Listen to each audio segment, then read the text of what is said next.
The video of you in Ibiza with the red shorts, I can never forget that video. I'm like, it looks so jacked and so lean with the vascularity. I'm like, there's no way this guy's natural. Greg Doucette. The literal most controversial fitness influencer. So some people think that, you know, if my test levels are low, it'll prove that I'm natural, but it can prove the opposite. Known for his no-nonsense approach to fitness and the infamous YouTube series. Another Natty knot. The way things are going with all the biohacking, I think people are going to get more into that with experimenting with different things to optimize their body so it's in an environment where it can put on as much muscle. The problem is the faster you get that dream physique, the faster you're going to lose it if you stop taking the steroids. And so what I always say is to stretch out your progress, stretch out your gains, because as long as you're making improvements, it's fun. I think it's really important too, just to be yourself. But the problem is people aren't able to be themselves because they're scared of presenting a version of themselves that they're not going to like. Now you've seen me in person. I mean, obviously I don't have a pump. Do I look any different from the videos? Because you've obviously must have watched quite a lot of videos. Bigger in the video. Bigger at that point. My opinion still to this day is that... What's up, guys? Welcome back to First Things First. We have Coach Greg in the building. How you doing? Fantastic. I can't believe this is finally happening. I know, it's been so many years. I think I don't know how long we've known of each other, but the meeting eventually had to happen at some point. Yeah. Here we are. Yeah, I was happy to be here. You enjoying Dubai?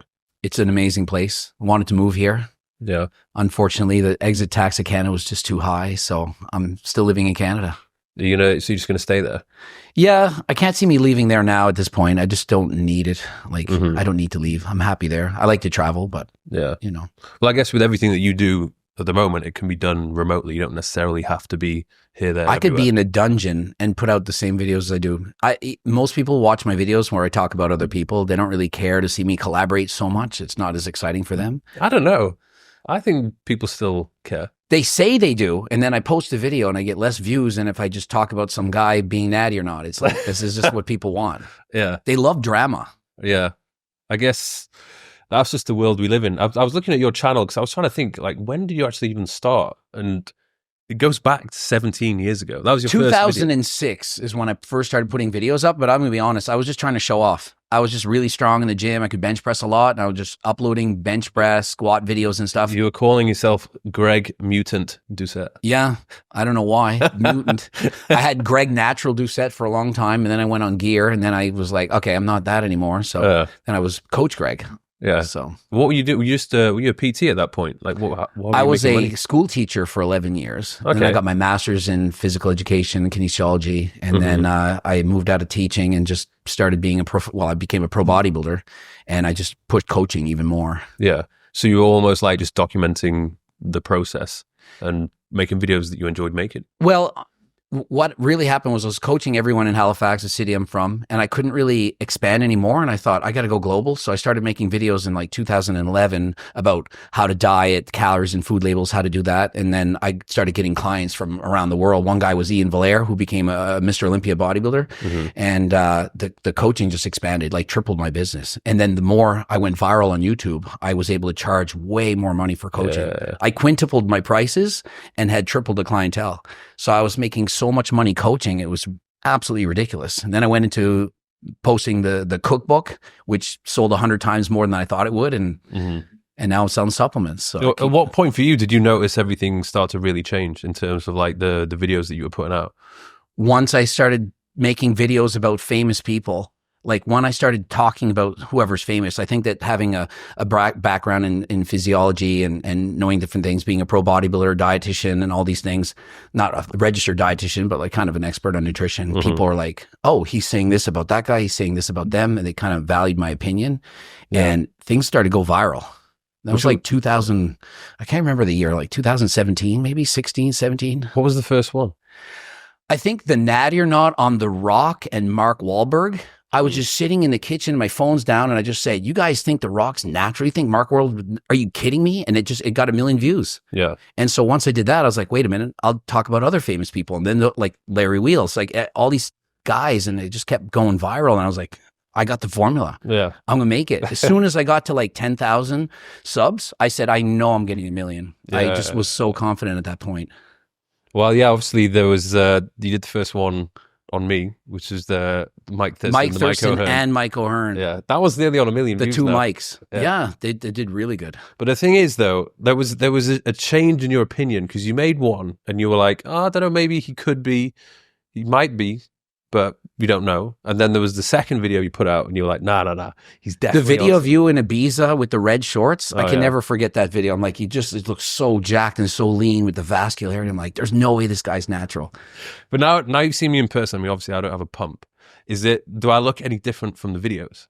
Because you've obviously must have watched quite a lot of videos. Bigger in the video. Bigger at that point. Yeah. My opinion still to this day is that you've been on certain amounts of stuff on and off. This is my opinion. Yeah. I don't know if you could prove me right or wrong, but Well, this is the problem. I don't know of any way that exists that can prove that you've never taken anything. no, there's no way you could prove back then 10 years ago. Yeah. Like you could do it right now. Like if you showed me your blood work right now for the last 2 months, I'd be like, I could know for sure if you're on something or not. Yeah. There's so many Because blood markers that's to look what for. Matt did that. Because he was so fed up of being accused of taking steroids, he actually went down that route of being randomly tested by Derek, which was 6 months. I have a great explanation for Matt. So Matt does fitness, or what's his name? Matt Morsier. Matt, I've never heard his last name, but I remember very specifically doing a natty or not. And the reason why I did the natty or not and said he's not natty is because of the stats that he gave. And it was like that he'd put on 40 pounds, but then he left me private messages in my Instagram DMs. And he said, I actually wasn't as light as I was to start. And I wasn't as heavy as I was at the end. Mm-hmm. So the math it was a lot less. So I did the natty or not based on the numbers. But like when he left voice messages and he was like, well, I actually don't think I was quite that light and quite this big. I'm like, well, if I had known that, I would have said, well, it is kind of realistic. But the numbers, it was like it was 40 or 44 pounds in 2 years. Yeah. I was like, I just don't believe it possible. If he had said 24, I'd been like, yes. So my opinion now is I think he could be natural. But at the time, didn't call him out on his nipples or something. I did. It would look like there was some kind of man. I'm telling you, you should see the videos I do with these guys. And like, I'm like, am I a stalker looking at these nipples? It looked like they were just different formed. I thought he might have had gyno surgery. Yeah. I still don't know for sure, but people love those videos. Yeah, man, they love them. But why do you think that is? I think that people want to feel good about themselves, and by seeing somebody that they think is better than them, like he's better looking than them, he's more in shape than them, by saying there's a reason for that, and then it makes themselves feel better. Yeah. So that's what I think it is for everyone. Everyone sees somebody as better than them, and they just want to feel better about them. It's their own ego. Yeah. So if I say, and trust me, okay, if I do a natty or not on someone, and if I say you're natural, I get hate on it. Everyone wants me to say this guy is not natty. So if I make a video on you and I say, I think he's natural, I get hated on it. But any guy's physique, and if I say not natty, that's what they want to hear. Yeah. They hate to hear that this guy could do it natural. It's weird as well, because if you go against the grain and the narrative, that can lose your credibility a little bit. Well, for me, I just am authentic. Yeah. I'm honest. I give my actual opinion. Whether we're best friends or not, I'll say exactly what I think. It's just like, I just think what I think. I don't think the person's bad or not. I just think they're doing what they're doing. Yeah. I would love for there to be something like, on Instagram, how you got like a blue tick. Yeah. It'd be so good if there was like a verified for fitness people, if they're natural or if they've taken stuff. I feel like at this point, people just send me, like I get so many DMs, can you look at my blood work and see if I'm natural or not? And I'm like, yeah, sure. Like send it to me. And I do this all the time. But the problem is it's only for that window in time. So, but if you're doing a bodybuilding show and you took blood work now and you did it in 2 months from now and you didn't lose a bunch of muscle, then it would be proof that you're not. Yeah. What if, so let's say for example, if I did a show, so remember me and Matt were talking about doing this a while ago. Yes, I remember that. It never happened. And it never happened. I did a video on it. So let's say I did a show and I prepped, blood work was done throughout the whole thing, and I ended up looking better than I did in Ibiza, but the blood work shows that I'm natty. Is that... I would have to say you're natural. I'd say I goofed up. Yeah. And I've done, I think I've done 3 videos where I've reposted a video and I said I messed up. There was one guy who's a power lifter. Man, I forget his name, but he won like world championships. Yeah. And he's like, Greg, I literally got drug tested. And I'm like, oh shit. And then I was like, okay, I changed my mind. And what's that guy's name? I forget his name. Lex Little. I don't know if you know who this guy is. I did a natty or not on him, and I said not natty. And then he did a powerlifting contest where he was passed the drug test. I'm like, well, I'm just, I'm not going to argue the actual test. I don't think this 20-year-old kid's smart enough to beat a drug test. Well, it's good that you go back and... If I make a mistake, I'll just say I made a mistake. Like, I'm not too proud or too much ego to admit I made a mistake. Everyone makes mistakes. Yeah. Who do you think has the best natural physique? Best natty physique. I mean, I wish I could think of the top guys, but like, I don't know. Nobody's natural.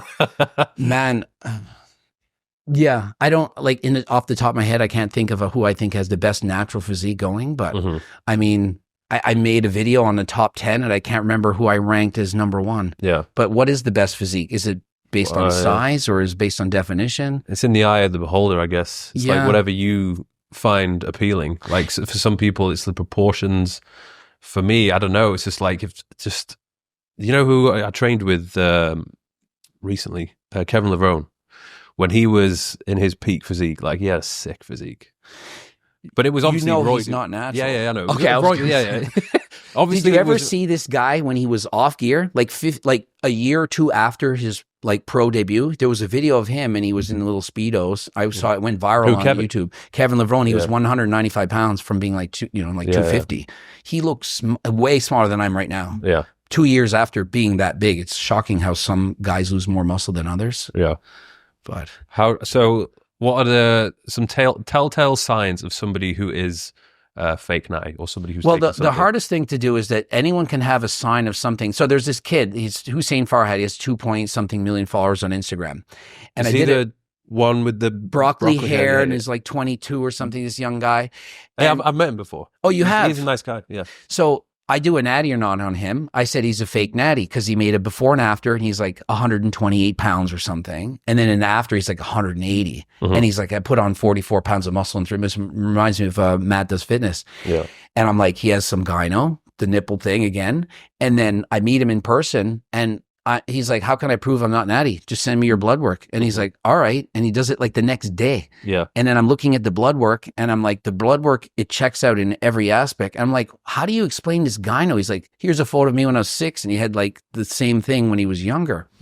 So I'm literally looking at the blood work, and then I make a video, and I'm like, a natty or not part 2 kind of thing. And I'm like, he's natural. And then everyone's, how much did he pay you off? Yeah. I'm like, he proved, like, what am I supposed to do? Like, I thought he was not natural. I was convinced he was not. I'm meeting him in person. Like, we're talking like this. I'm like, there's no way you're natural. He's like, I am. I'll take a blood test right now. Like, he didn't care. And I'm like, man, the fact that he's actually going to do this, like, I was like, right immediately, I was like, maybe he is natural. Yeah. And then the blood work just checked out perfect. Well, what is it in the blood work which would show that, okay, this person is not There natural? could be so many things, but like LH, FSH, like these, I mean, it would be so low, or his testosterone levels would be through the roof or completely crashed. Yeah. Like there was this kid, Isaiah Miranda. He's got 3 million followers or something on Instagram or YouTube or whatever. So I make a natty or not on him. I'm like, fake natty. He's like, I just did my blood work and I'm only at 21 nanograms per deciliter. He's like, see, I need HRT. I'm like, I took test and trend. I was at 49 nanograms per deciliter. I said, unless you have some kind of cancerous growth in your brain, this is not happening. You would have had to have been suppressed from taking something exogenously. Yeah. And so I had made a video on him. Derek from More Plates, More Dates made a video on him. We both called him out, and he was like, no, you guys are wrong. And bro, you're just, you got caught. Yeah. So some people think that, if my test levels are low, it'll prove that I'm natural, but it can prove the opposite. Do you think there's a trend where people are taking more steroids, as in like youngsters are getting into it? I think that younger people now take more SARMs because they're more readily available. You probably know what they are. Like, not quite steroids, but similar. And now they're all doing peptides. And a lot of kids are experimenting with, it's not really not natural, but things like Cialis to get the better pumps and the veins and all that stuff, which can make a difference. Like you look a lot better. And also enclomiphene, which can pretty much double your testosterone. It's also banned by WADA. So people are, I don't think taking more steroids at the young age, but taking something that's a PED, like banned by WADA and whatnot. Yeah. I think there's way more now. The way things are going with all the biohacking, I think people are going to get more into that with experimenting with different things like the peptides and just trying to do everything possible to optimize their body so it's in an environment where it can put on as much muscle. Yeah, and I'm not even to say that I'm judging them for not doing it. Like, to me, if you're an adult, you can make your own decisions. Like, do you want to use BPC 157, or if you're on HRT or whatever, it's like based on like, does the doctor think you need it or not? But at the same time, I don't think like 17-year-olds should be doing it. No. There's a kid, Anthony Mantello, I did an natty or not on him a couple of years ago. He said he was natural, but he actually didn't say it. He just didn't talk about it. And then he came out in a video 2 days ago. He said, I started taking SARMs at 16. I was on LGD 4033, something else. And he's like, I was on at 16, like in grade 11. Yeah. And so you can see the pressure. And he just turned IFBB pro last year, and he just decided to quit. He was going to be a pro, and he's like, he was miserable. He had no energy. He wasn't chasing life, and the steroids had messed him up. So he decided to just go on HRT now. Do you think this comes from social media? And just like these pressure to take steroids? Well, yeah, this is the youngsters who are constantly being bombarded with all these guys who have a great physique, but most of these guys are usually 5 years, 10 years older.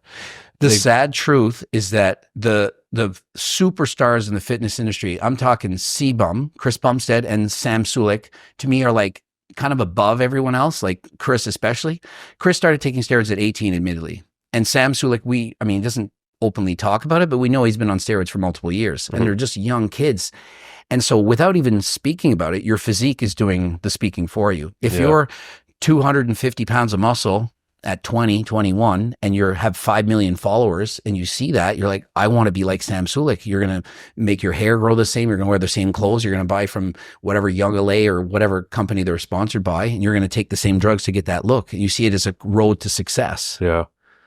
So let's just take it back. For those people who are thinking about doing it, what should they do instead before they start to hop on anything? I mean, there may be some people that actually need to go on TRT, because if they do check their blood work, maybe their testosterone levels are really low. And maybe they try and do everything to try and optimize it, but genetically speaking, they're just fucked for testosterone production. In which case, then it would make sense for them to get onto something. But most people, there's a couple of things which they can do which can help them out massively just to improve their rate of progress. Well, I think the sad thing is that it's the parents need to do a better job with the kids in the first place. So what do they need to do? They need to reevaluate their mindset on why they need to get this so quickly. Like, I didn't use steroids until I was in my 30s. I started training when I was 10. I did 42 shows natural. So every year I would make a little bit of improvements, like 3, 4, maybe 5 pounds at the most. And I loved it so much. I just loved the journey. These kids now, they want to have their dream physique by tomorrow. Yeah. And the problem is, the faster you get that dream physique, the faster you're going to lose it if you stop taking the steroids. And so what I always say is to stretch out your progress, stretch out your gains, because as long as you're making improvement, it's fun. But if you make too much improvements too quickly, like say you gain 20 pounds your first year, the next year you gain 10, you're like, this sucks, because you're used to gaining 20. Yeah. But when I was young, I was gaining so slow that every year it just felt the same. So I was able to extend my career so much longer. And if you wait until you're older, you're going to be less tempted to kind of just like get bored of the sport. Like, do you know how many guys actually stick to being a bodybuilder for 10 years? Mostly out in 5. And worse is the women. You've probably seen and met a lot of women with their voices are just gone. They're on steroids at 18, 19, 20. It's cool. You have a tight-knit group of people. You're 25 and you're like, okay, I don't want to be a bikini model anymore, but now you're shaving every day. Yeah, you got a deep voice. Yeah. So I would tell these kids, just take your time with the growth and stop scrolling on Instagram and thinking you need to look like that guy, and just compare yourself to yourself. Yeah. But just be consistent and enjoy the journey. I just love bodybuilding. I have made video about this. I said, Sam Sulek and Chris Bumstead don't like bodybuilding as much as me. And they'd be like, oh, you're so cocky, you're so arrogant. I'm like, I did 42 shows natural. Do you know how much you have to love bodybuilding to compete and diet? You can imagine how hard dieting is. Natural, I'd have no sex drive. I went 3 months without an orgasm once. I wasn't on anything. I probably had shut off testosterone levels just from dieting that hard. Yeah. I'm like, there could have been 20 porn stars in the gym at the same time. I wasn't looking. I'm like 22 years old, my prime, no interest in sex, none at all, from crashing because I was always on a diet. Like, I would literally do 2 or 3 diets every year for years. Yeah, I did 2 competitions, and that was enough for me to make me realize that I don't, to take it to that extreme of a level, it's not for me. Yeah, I enjoyed the process, and it taught me a lot. Like, competing will teach you what it's really like to be hungry. Oh yeah. Like, because most people listening to this or watching, they'll experience hunger and think, oh yeah, I've felt hungry before. But it's like, no. If you're trying to go sub 10% body fat, and you're competing for a show to look as lean as you possibly can do, then you're going to start to understand like what. Oh, it's unbelievable. And the secret really is cardio. The more cardio you do, it just lowers your set point. It's easier to stick to a diet. Yeah. I'm the leanest I've ever been in my life now, my off season. It's about 8% body fat. But I ride a bike an hour, sometimes an hour and a half a day. So I'm burning off like 1,000 calories plus. So I can almost eat whatever I want and not gain any weight. But when I was like younger on steroids. Oh my God, the diet was so hard. Once I get to 7 or 8%, I have no energy. I'm talking about getting friends to drive me to the gym because I'm scared I'm going to get in car accidents. Yeah. Like so much lack of energy. I can't sleep. I'm upset all the time. It's just like the bodybuilding's the hardest sport I've ever done. And I've done a lot. Yeah. Were you proud of me when I got on the bike and cycled around Ibiza? I love that so much. I was like, man, I got to ride with this guy. I have the same bib shorts and everything. I was like, this is just too funny. It was so funny because it was 2020 and there was nothing to do on that island. Yeah. Because all the clubs were closed. And I was with Louis, my old cameraman, and we were like, we need to do something. Like, we need to film some sort of content. And he was like, oh, why don't we just cycle around the island? And we're like, oh, okay. So we went into a bike shop, and then I found like the most ridiculous outfit, which that is an which official, I wear every single day. I brought 4 of them here with me. I should work out with which you has in the like gym a tomorrow little wearing like that. it's got a cushion on the bum. Oh yeah, it's way better the cushion. It's a comfortable outfit. Yeah, Turns heads. Definitely. Oh, turns it's funny. heads. Well, you got no shirt underneath. You're jacked, and you're riding around with a tan. But I obviously I cheated. I had the electric bike. I saw that, but didn't it run out of gas or power up a hill, and you had to walk up the whole thing? Really, really hard. Oh, it's not fun. But those bikes weigh is, like 40 pounds without the Cycling's good, and I think this is one of the goals I've set for myself this year is to work more on the cardio, because if you look at me, you'd be like, oh, this guy is an athlete. He must be really fit, but my conditioning was terrible. Like, I'd find myself out of breath quite a lot. How hard was the 5K you just did the other day? Was it 3 days ago? So I've done 2 this year so far. Yeah. The first one I did with my brother, and we took it easy. Yeah. It was not too bad. The second one, which I did with Bionic, that was a lot faster. Yeah. Like, I was setting the pace because I was kind of leading the pack. But I noticed already just after doing one, my body was getting more conditioned to doing it. Did you have DOMs? Like, were your quads just in a nightmare the next day? Calves, yeah. The whole month, my calves have been fucked up. Yeah. Running is the worst sport you can do to retain muscle. Yeah. So if you want to have like I'm 49, I'm pushing 50 keys of Turk across the border, but that's a different story. But man, you would not believe how hard it is on the legs if you run versus cycle. So this is one of the reasons I'm bike riding. I used to do triathlons. So I did competitive triathlons for 13 years before I got into bodybuilding. So I was like lifting weights, doing 20 hours of cardio a week all at the same time.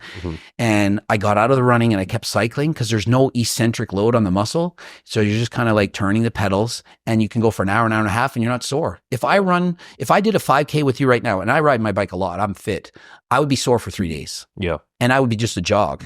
Yeah. And I used to compete in running races. I used to run 10Ks all the time. Running is just a different animal. And already I'm noticing like it's really hard to maintain mass on your legs.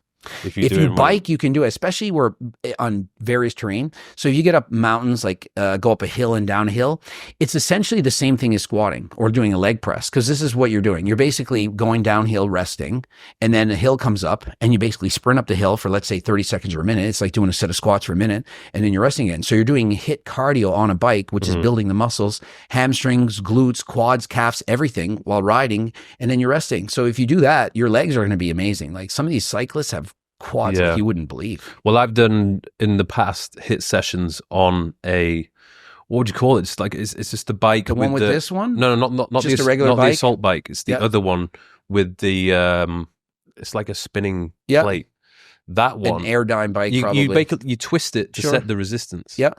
So I've done that, like the HIIT on that. Yeah. And the amount of blood that gets pumped into the quads is crazy. Oh yeah. I love that feeling. And only literally you do it for 7-8 minutes, and if you do it properly, like true HIIT, like that'll fuck you up. When you say 7 or 8 minutes, you mean from start to finish? You go hard for 30 seconds and stop? You would go hard for maybe 20 seconds, 25 seconds, because you can't really maintain that 100% intensity for too long. Yeah. I don't know, 20 seconds, would you say, if it was true? Well, your anaerobic alactic energy system without oxygen at all, it would be like for the first 7 or 8 seconds, then it would kick into like anaerobic, where you're still going hard, but you're not quite as hard. Like like when you do a 100-meter dash, the first 7 or 8 seconds, you're basically accelerating. Then you just kind of slow down towards the end. I'm really good at like 1 minute events. So 1 minute power events is my specialty in bike racing. But then you get into your aerobic after like say a minute or two, it's going. But what's a 1 minute power event? Okay, in a bike sprint, the time, how many watts you can produce for 1 minute, like how many calories can you burn a minute, or how many watts, and there's a power for that. So you're going all out for 1 minute. Yeah, like there's a 15-second test, a 1 minute, 5 minutes, 20 minutes, an hour, and like it keeps going. And it would be analogous to saying, what are you in running? Are you a 100-meter specialist, 200, 400? I'm like a 400 guy. So my speed is not really that high, but I can keep that speed for a long time. Yeah. Similar to bench press, like I would have, or the deadlift, like I broke the Guinness record for sumo deadlift for a minute, but I couldn't lift the most weight, but I could do the most weight for a minute because it's like a rep endurance. Yeah. So it's just a different energy system. No one's come to beat that record. Well, Mitchell Hooper, do you know who he is? No. He's the world's strongest man from Canada. He tried to beat it. I was in a video with him and he couldn't get it. So I think he could if he trained for it for a month, but it's a different animal. Like I did 405 for 50 reps in 50 seconds. Yeah. So it's just like 1 second per rep. Like, so it's just different, but I could only deadlift 765 is my best deadlift ever. A lot of guys are doing like 1,000 plus. Yeah. But for reps there, that was my thing. If there's anyone that you could train with in any kind of sport, whether it be bodybuilding or cycling, who would it be? Who would be your dream I would partner? want to work out with Arnold Schwarzenegger just because he was just an idol of mine when I was a teenager, watching all his movies and just like looking up to this guy and just being like my hero. And even though he's older now, it's just like, I can't imagine being more excited to train with anyone than this guy. Yeah. Kind of put bodybuilding on the map for me. Like, how old are you? Like early 30s? 34. 34. So yeah, 15 years younger. So you probably, when you grew up, like it would be a different time. Like I was watching like Arnold in the 80s, like when he first came out with like, you know, like Terminator. And so, yeah, Arnold Schwarzenegger for sure. So he was the guy that he inspired you to get into this in the first place? I would definitely say so. Like we were watching back then, it would be, some people would say that Sylvester Stallone was a guy that people looked up to, but for me, it was just Arnold Schwarzenegger. It was like the muscles in this guy's arms and chest. It was just like, it was. You just wanted to be like the Arnie chest. Iconic. And other than that, it would be He-Man, but that's a cartoon. Yeah. I'm young enough that He-Man was like, you know, Power Grayskull and He-Man, the whole thing. And it's just like the only difference between do you know He-Man? Yeah. He-Man and Adam. You know, the only difference is the tan. You can see how much difference, like he basically took the shirt off and he just had a tan. I was like, don't people recognize it's the same man? But it's kind of like when Mike Isertel couldn't get his pro card because he didn't have a proper tan. It's like, it makes such a big difference. Yeah. The tan from Adam to He-Man. Wow. Are you and Mike on good terms? Absolutely not. Not even close. Immediately, no. Now, I don't mind him, but like, no, he doesn't like me back. No. How did that start? Well, it started with like 4 years ago. I was on a podcast with him, and you know, in my videos, I call people out. I disagreed with how hard he said you should train. He said you need to train with 3 RRR and all these different letters, which are reps in reserve, whatever. I'm like, no, you need to train harder than last time.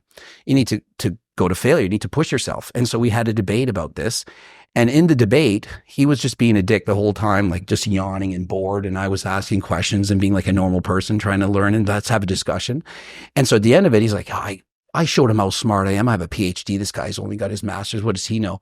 And then all the comments are, Mike, you're an asshole. Greg was such a good interviewer. You did this, you did that. And so he thought that I went in with, I don't even know, the Socratic method or something. He thinks I went in there with I'm like, I was hungover in Dominican doing this debate for fun. And he thought I went in with a plan of how to make him look bad. I'm like, man, I was just answering questions. Yeah. And then I thought we were cool.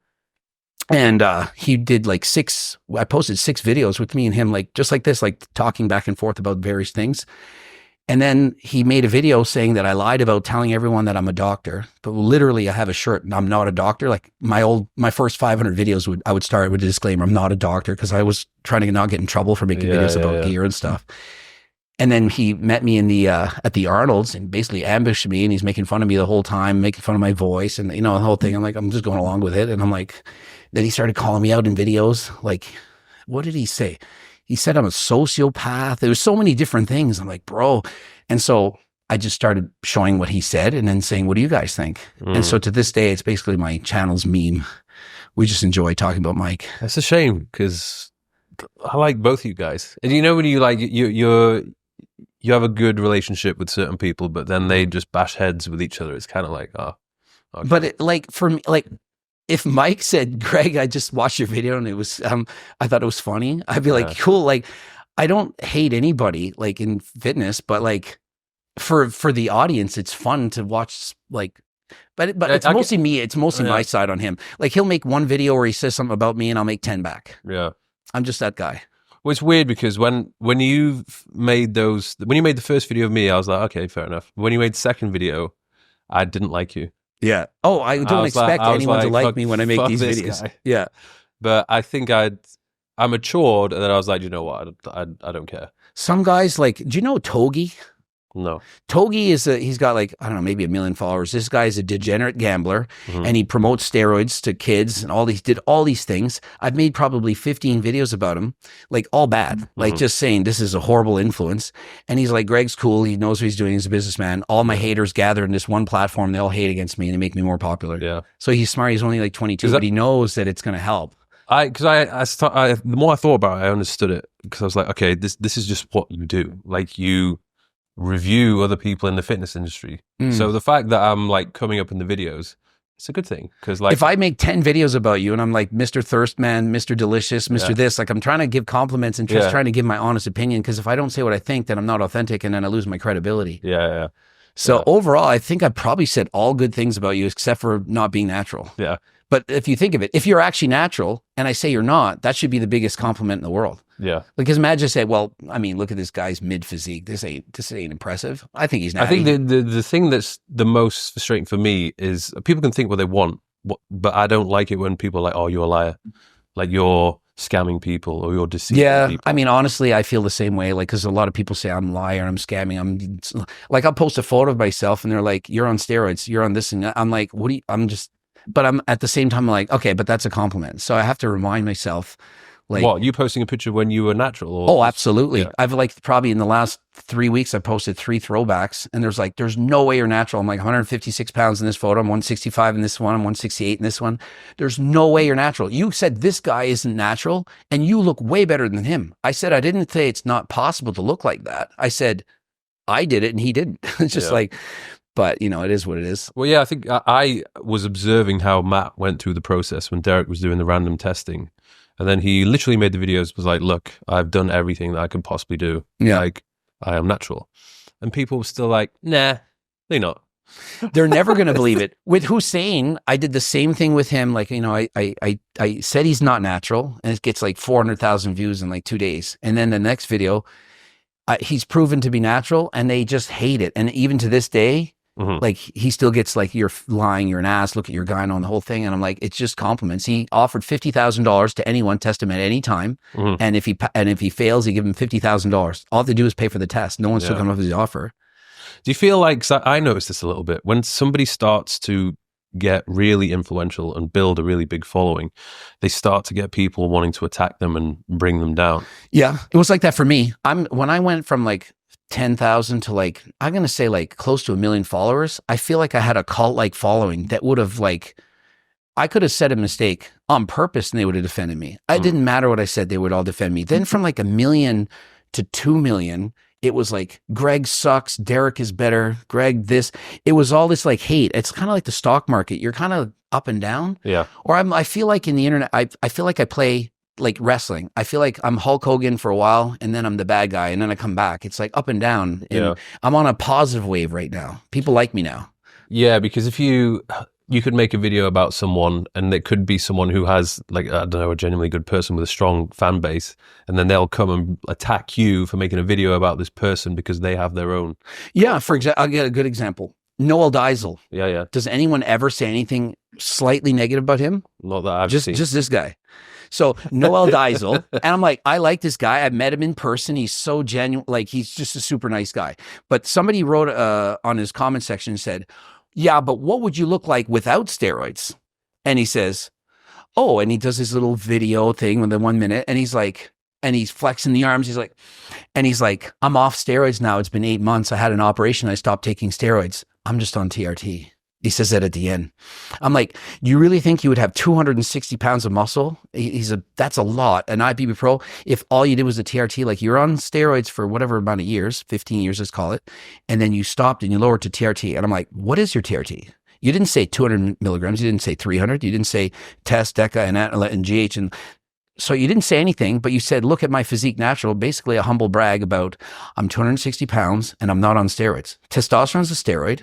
And so you're kind of lying to the audience, but not really. And I'm like, you're giving the audience the wrong message. Basically, if I'm a 20-year-old and he's my idol, I'm thinking, okay, I abused steroids for 10 years, then go on TRT and then just tell everyone, see, no problem. I'm like, what I would have appreciated is, let's say he said this, guys, I got my blood work done.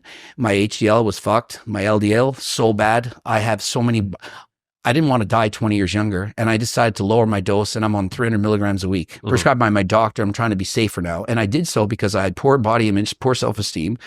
And I felt that if I had a bigger physique, that I could kind of like overcome my fears and anxiety. That has a lot different message than the bicep flex and I'm not on steroids. And I'm like, yeah, but you're on TRT and you didn't say your dose. Yeah. Like I'm on 140 milligrams a week. I bet he's on double mine or more. And so is it really TRT if your test levels are 1500? Mm-hmm. Do you know Alex Eubank? Yeah. You know who that is? Yeah. Well, I saw that he followed my story. He was natural and then he decided to hop on. Yeah. So the story with this guy is his testosterone levels were, he crash dieted hard. He got them down to like 225, which is pretty low. And then he got them up to 400 to 600, which is normal. And then suddenly they were 930 something. I'm like, I did a video. I think you're on clomiphene because that could double your test levels. I'm like, how else would you explain it? Then suddenly his testosterone levels were 350. He went to an HRT clinic and they prescribed him 200 milligrams of test a week right away within 20 minutes. And I'm like, yeah, but this guy 6 months ago was in the 900s, which is exceptionally high. I mean, mine vary from 550 to 765. So he's higher than mine. And I'm like, you're not on test. You're not on HRT, you're on testosterone. He gained 18 or 20 pounds of muscle in 3 months. I'm like, so you think HRT is supposed to put 20 pounds of beef on you? He looked way different. And so he got his testosterone levels checked and he was at 1500. And I'm like, see, it wasn't HRT. You're way too high. I said, you're going to need to lower the dose. So now he lowered it to 150. I'm like, it's still going to be too high. You're going to be probably at 1200, 11 something, 1200. I'm like, safe level is, between whatever, 300 to 1000 or whatever. But if you want to push the upper envelope, sure. Yeah. But it's not HRT. So when you tell people it's HRT, you're on a small cycle. And then he has like over 1 million followers. Imagine how many kids that are young and this guy is the Greek god. He has an amazing physique without the steroids. He looks incredible. Yeah. I mean, I met him in person a few times. He looks so good without it. And so he felt he needed it. So what the message does that send to 99.9% of people that watch his channel have a worse physique than him. So they see this guy it wasn't good enough. And so what does that do to them? They're also going to want to do so.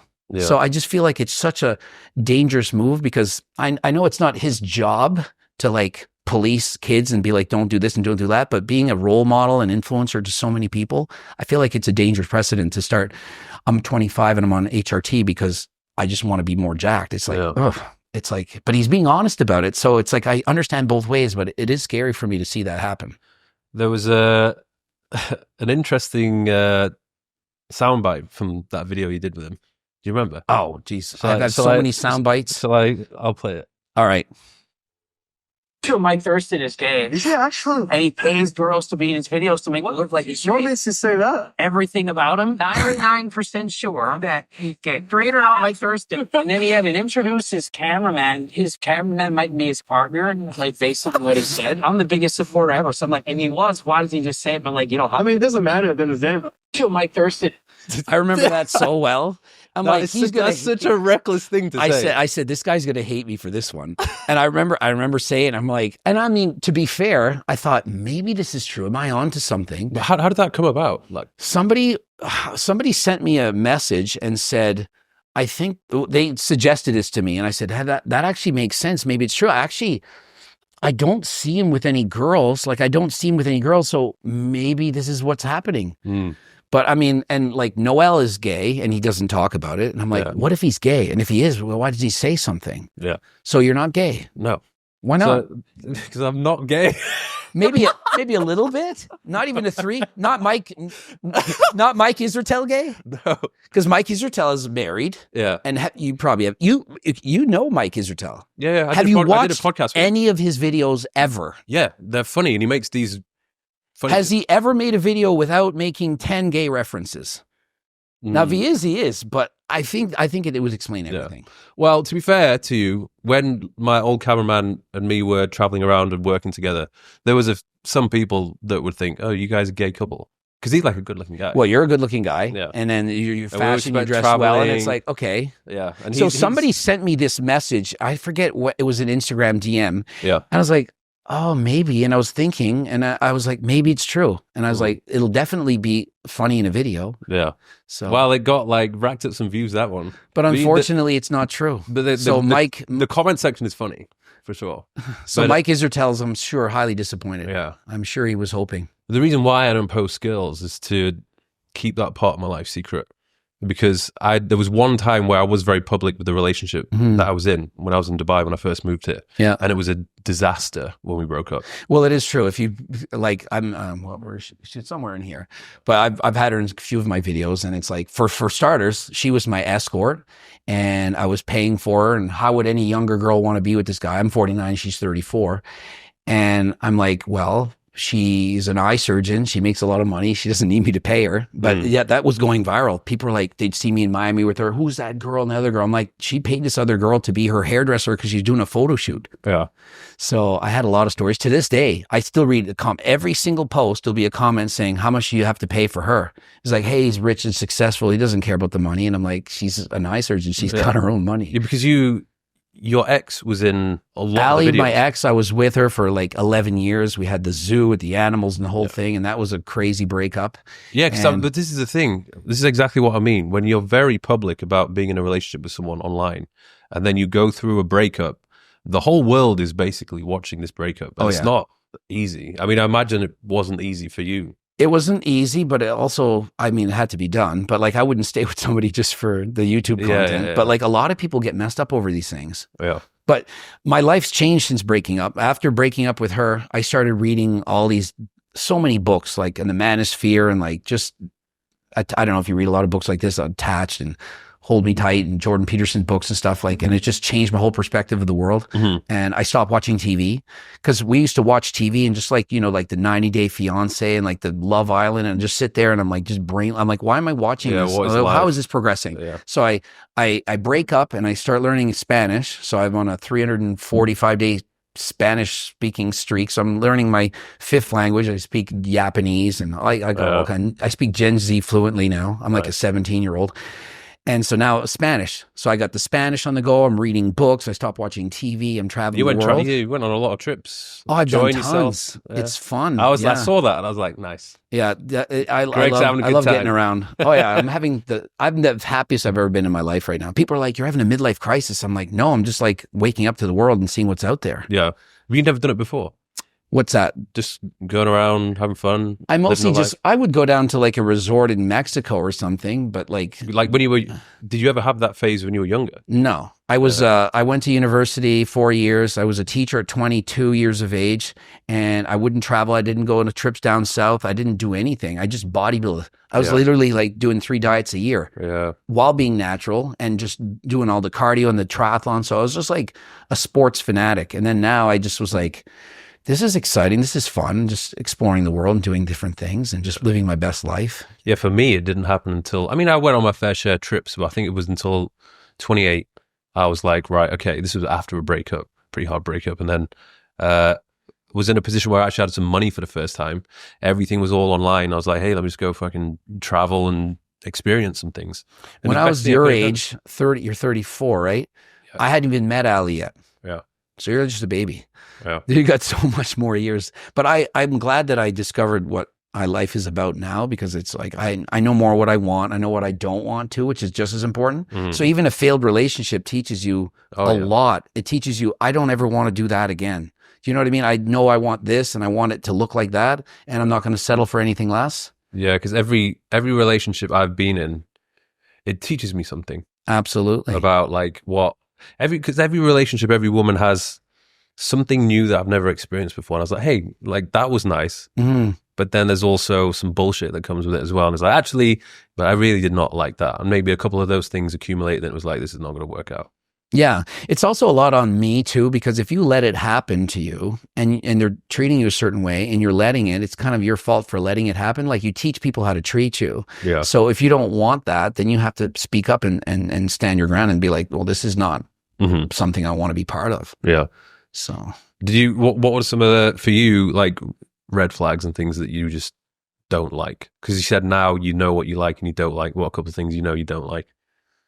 What do I not like? I don't like a masculine woman. I don't like a woman who's trying to be controlling. Mhm. I really like somebody who's like kind and just wants to be almost like a cheerleader type person, like a fan, Yeah. more so than like somebody that thinks you're doing everything wrong. Yeah. I think it's just those are some main things. Yeah. Yeah. I think it's for a lot of guys, they just need to have some experience and go through. You got to go through at least one heartbreak, I think. Because some people get in a relationship and then they just stay in that relationship and think, yeah, this is just how it's supposed to be. I think it's really important too, just to be yourself. Like there's so many ways of doing this. Like people think, no, act like this and act like that and act like that. I'm like, no, act like yourself, be yourself. That's the most, it might sound cliche advice to be yourself. But the problem is people aren't able to be themselves because they're scared of presenting a version of themselves that they're not going to like. Yeah. So if I like something stupid, like I was a university cheerleader and I like dancing, I like whatever, like maybe I don't want to say that I want to be cool and macho. And it's like, no, if you're feminine or do whatever, just tell them that and you'll eventually meet someone that likes that. Like think of what I do. I bike ride. Like if I have a girl now, but think of us as just a single guy looking for a girl. What do? Well, I like to bike ride. I wear spandex. It doesn't sound that sexy. Like it's not that hot. So I could say, I could lead with, I do this and this and this and sound cool. But if it's not really what I'm into, I'm faking them into liking me for something that I'm not. Yeah. Yeah. I think for me, I would always try, if I was on a first date or whatever, I would be too much on my best behavior. So they wouldn't really know who I really am. And I felt like, what's the point of me not fully being myself? Well, and there's so much gameplay. Be mysterious. Let them find out. Let them talk. Like I'm like, no, I'm just gonna yap. I talk all the time. If you don't like me and you don't want to talk her, then I'd rather find out on the first date. Yeah. I'd rather say everything that I'm thinking about, joke around, be silly, be myself. And if you don't like me, then that's great. We don't waste time as much. Like you're better off being like very, I don't know what the word is, like Donald Trump, like you either like him or hate him. I'd rather you like me or hate me right away, rather than just be neutral all the time, hot or cold. I'm trying to imagine what it'd be like for you to be with someone who yaps as much as you. Yeah, it wouldn't work. It wouldn't work. You'd have to, like, let me talk. Well, this girl in Instagram, Marie there, she's in the back, but she DM'd me. She slid in my DMs and she's like, nice. I bought your cookbook. And then she's like, I'm in Halifax. I'm like, oh. And she's like, maybe we should like cook. Could we work out? I'm like, I'm just going to pick you up and go on a date. Like, what do you mean? So, I mean, for women that never want to approach a man, it's like, no, if you want a guy, you don't have to ask him out, but just like, all you have to do is send him a DM. Yeah. Hi, I know who you are. And then if they don't. Yeah, I've gone on dates because women have DM'd me.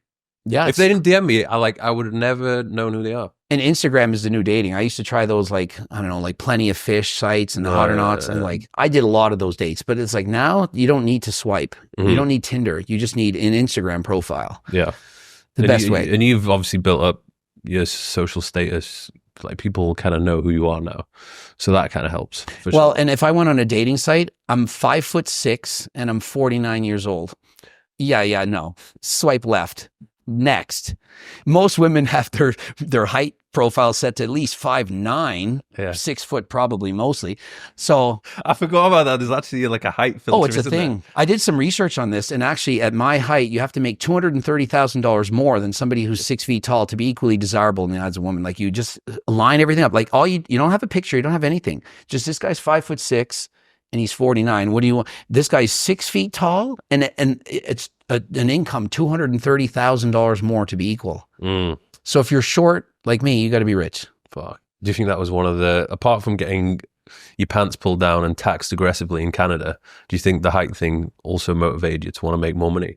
I never was motivated by money. I was always motivated by improvements and just a measure of success for myself. Because you think bodybuilding, there was no way I was ever going to make money from bodybuilding. Yet I did 42 shows natural. Then I hopped on gear and then got my pro card and the whole thing. The best I ever placed was 4th in a pro show. I never made 1 cent from bodybuilding, but I was so motivated to do so. And now I'm bike racing. I'm not Lance Armstrong. I'm never going to turn pro in bike racing, but I like it. And so just the thought of improving. Yeah. And YouTube, it's like I like to make money and I like to sell Turkesterone. I like to sell my cookbook, but I don't need any money. Like I could retire now easily. I wouldn't have to work any more in my life. But I just like the thought of doing better. I like it's a self-challenge. I think life is about like taking on challenges and just overcoming them. And if you just retire, it's like, it would be boring. I can't imagine you just being retired and not doing anything. Yeah. Like, I mean, I'm posting 1 or 2 videos a day right now. I could be posting 2 a week and making maybe half the money and still be doing great. But like, I don't want to. I like what I'm doing. We'll get back to the podcast in a second, but first of all, I want to say a massive shout out to Bionic. I have been using their supplements for the past 4 years. I never knew what supplements I needed to take. I'd always go into the pharmacy and buy a load of random bottles and end up popping pills all day, every day, not having a clue if I was consuming the vitamins which I should be consuming at all. But Bionic came to save the day. They are a tailor-made supplement company that will put together your own specific formula based on your activity, your gender. I have Bionic Pro, where I get the blood test done every 3 to 4 months, and based on that blood test, I get my own personalized formula. For those people who don't want to do a blood test or don't have access to that, then you can go with Bionic Go, where you just have to fill in a short questionnaire, and based on that questionnaire, you will get your tailored supplements with a surprisingly high degree of accuracy. So stop the guesswork, sign up to Bionic, and ensure that you remove those deficiencies and build up your immune system. What was the peak AdSense revenue from YouTube in 1 month, which you've had? Oh, 150,000 roughly, something like that. Nice. I would consistently make over $1 million a year in just the ad revenue. Yeah. But like, if you're making most of your money from ads, you're doing it wrong. Like if you don't know how to leverage, like just ads, like you don't know how to promote, you're not selling something that people want. You're not like, oh yeah. Like people who just, there's hardly any money in ads. Like people think Instagram, I got $50 was my best month from Instagram, like payments. So it's useless. YouTube is still the best platform for that. Yeah, I have I'm getting fairly famous on a platform called Bilibili. Have you ever heard of it? I have actually, but you have. It's big in China. Yeah. So I have, I don't know, I think 700 and something thousand followers there. But I had 1 week where I had 6 videos. Voiceover.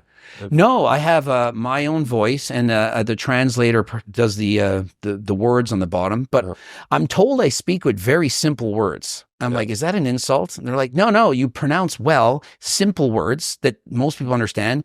And so like, I'm in China and there's a conference, and I'm like, how many of you like watch my videos to learn better English? Oh, too far. So most of them were like, yeah, we watch your videos to learn English. So I'm like, I'm almost teaching English in China. It's like a big thing. Who would have thought? I never would have thought it, but they're like, I was like, should I take this as an insult? You use very simple words and you pronounce well. Like Chris Bumstead, no one understands him. They can't do Chris Bumstead in because of the lisp. Yeah, just he doesn't pronounce. I don't know if I'm aggressive with my mouth or. Yeah. I think that there was a phase when you were going full on aggressive in your face mode, and then you pulled, and I pulled back a bit, spit coming out. Well, I started making videos, and I would like, I'm reading every single comment, and in one video I got mad. I was pissed off at whoever was talking, and I was just like at it, and they're like, the passion. I was like, okay, they want passion. I was like, okay, what video can I do and get mad about? And I would just, before the video, just try to get like angry. And then I was on trend one year, and I was like, this is so much easier. I just testing trend blasting of, I call all my subs morons. It's just like everything was pissing me off because I was on a diet, I'm on test, I'm on trend. I'm like, man.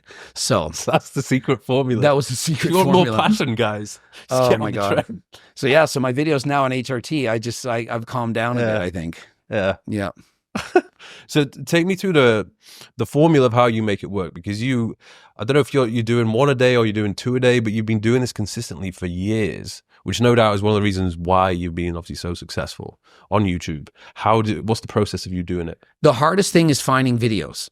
So if I'm on vacation here, so I'm not really scrolling. So there's no videos really. I think I've recorded once. I've recorded one in Dubai. That's it. Because nothing's happening. So typically I'll spend, I've looked at my phone records, 11 hours a day I've spent on my phone, which is a crazy amount, but I'm watching videos constantly until I find something that I can respond to. So anybody that's famous, I basically watch your video and I'm like, oh, is this a good video? This is a good video. And I watch like 20 and I'll find one and I just respond to it. So you don't have a team doing that. It's like you're researching and you're like, I'm going to do a video on this. No team. Now, when I first started, people like me, I don't know, they would just send every video. Greg Doucette, do a Natty or not on David Labe, Jeff Seed, and it would be like 100 messages in my DMs like, do this. And I'd be like, oh, I'll do this. And it would be viral. But I was so easy. Now, hardly ever do people suggest a video. The last time somebody suggested big was that guy? He's like 15 million followers and he had a Natty or not. He did a Natty or not on him. He has 15 million followers. He came and did a 2-year comeback. I forget the name of this guy. 15 million on what? He has 15 million on YouTube, and he's like a vlogger. And I forget his name. Oh, David Dobrik. Yes, I did a Natty or not on David Dobrik. I said he's not Natty, and the video did very well. I had so many messages saying do a video on this guy, so I knew I had to. Yeah. And the other guy was Nick Avocado when he did that trend. Every message was Greg, and I was like, I've already done it. Like trust me, in 1 second I was all over that. So these are obvious, but like just random videos, there's not many suggestions that are good. So I just have to watch everything. Yeah. Do you ever have that fear where you're like, fuck that, I literally don't have a video to make. There's no ideas coming to me right now. The beauty is because I have 30 videos pre-recorded, that happen a week or two and it's great. Like I don't like, it almost gives my editors a break. Sometimes my brother will edit all night a video. I'm like, Steve, you got to get this video. Oh, no way, man. I'm like, yeah, it's going to be viral. Do it right now. And half the time it's viral and half the time it's not. Like when Jeff Nippard got in that altercation there with the choke punch. And I watched that video. You're like, when something happens in the fitness industry, I'm like, right, let's see what Greg has to say about this. Well, and that's the thing. Like I want people to think that. And so I don't want them to have to wait. Yeah. And so like the Mr. Olympia and the Arnolds or Chris Bumstead is doing that pro show. I'm like, I'm in it. You got to be on it. 3 a.m. I'm recording the Mr. Olympia championship final before the results are done. Yeah. I'm in the studio recording the results and I'm like, should I do another result in case what I predict doesn't happen? And I'm like, nah, I'm going to be right. Yeah. And then the editors are editing the video before the show's even over. And I'm like, and in first place, this guy looked like this. In second place, this guy. In third place. And I'm like, oh, and it hasn't even happened yet. Yeah. And I'm recording because I want the video to go out like right away. But I think a lot of people don't see that. Like that's commitment. Like, I'm like drinking pre-workout at 3 and 4 and 5 in the morning, recording these videos on Friday and Saturday night. So, because I wanted to be there, but like I sold steroids back in the day, so I have a criminal record, and then I couldn't travel to the United States for about 10 years, and then I got permission to go for 1 year, and then that ended. And did you sell some steroids whilst you were there? What's that? I should have. They said in 4 to 8 months we're going to give you the next thing, which is like 5 years, and they said if you didn't get any trouble, you're good. And they haven't looked at my form yet. So I missed the Olympia, and now I'm missing the Arnolds. I want to go to the Arnolds. This year? Yeah, the Arnolds in the States. So I can go to the other Arnolds around the world, like UK. I can't travel to the US again. I had 1 year in the last 11 that I was allowed to travel. That's harsh. It was brutal. And then I did the full year, no crimes, no nothing. I'm a good boy. And then they haven't even looked at my form yet. So I'm just sitting here waiting, and I got backstage passes to interview like the champions at the Olympia and do videos on it. I can't go. Why the hell are they not? I don't understand that. Why are they not checking? It's just a slow. Because I'm from Canada, I think. I don't know. It's just like they don't care. I don't know. There's more things worried about in the world. That's unfair. You're so brutal. Close to America, you can't even. I mean, go. I have NDAs with certain famous people in the internet. I can't even travel to the United States to collaborate with these people, like really famous people with like millions. I won't say how many.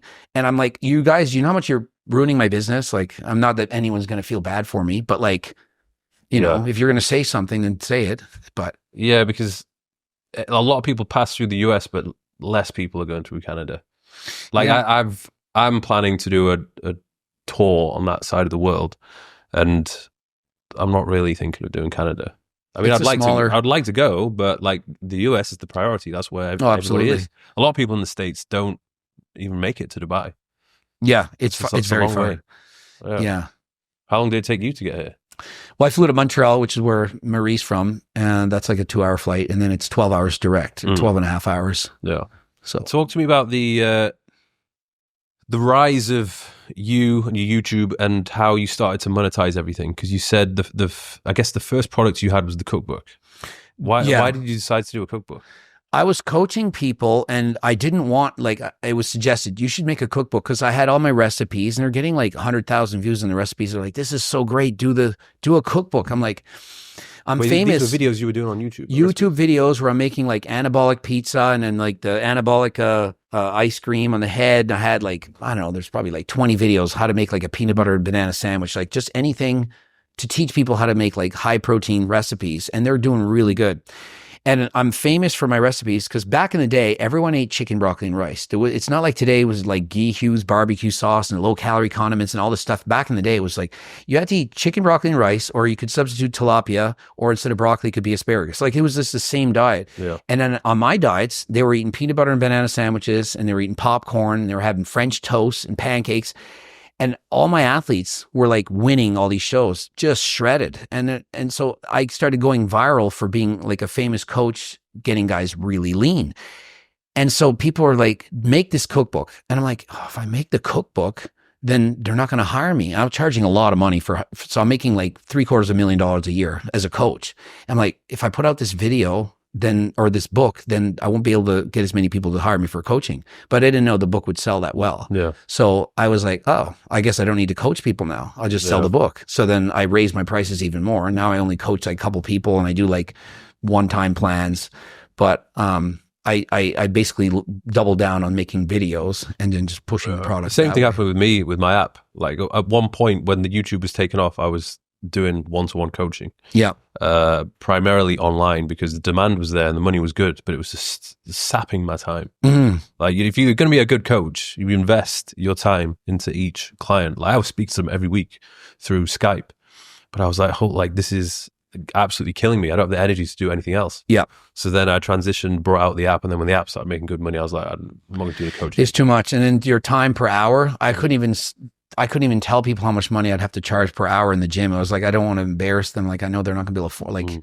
But I think any fitness expert or social media influencer, in my opinion, they should have that experience of coaching people, both online and in person, because you learn so much just from doing that. People that don't have the experience. It's one of the reasons why when I started YouTube and making the educational videos on fitness, like it gave me that the credibility and the confidence and the fact that I'd already learned from the experience, not only with myself, but with my clients. I was like, I know what people are struggling with.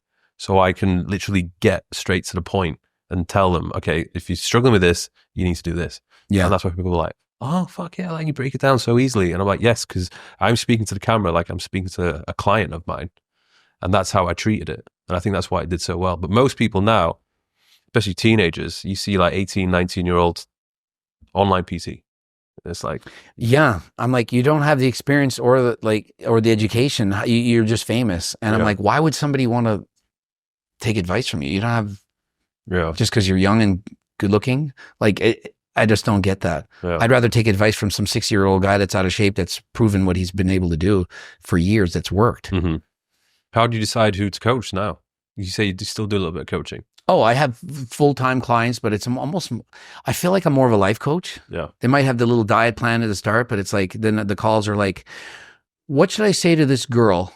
How do you think I should hit on her? What date should I bring her on? Mm-hmm. What should I say to this guy? Like, it's like, I feel like I'm a life coach more than just a coach, but I do like one-time plans. So they'll hire me. It's like $1,000 and it's like a one-time plan. I give like 2 or 3 different weightlifting programs and like 3 different diet plans. And I'm like, if this plan doesn't work, go to this plan, that plan. Like it's a for life diet. And it's not like there's no access to me after. It's not like ongoing client coaching.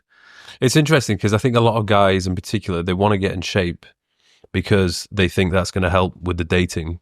But then there's actually a lot more to it than that. Like if you do manage to get yourself in shape, like that doesn't automatically mean like, oh yeah, all the girls are going to come queuing. No, but you might be able to get the 4s from the ones.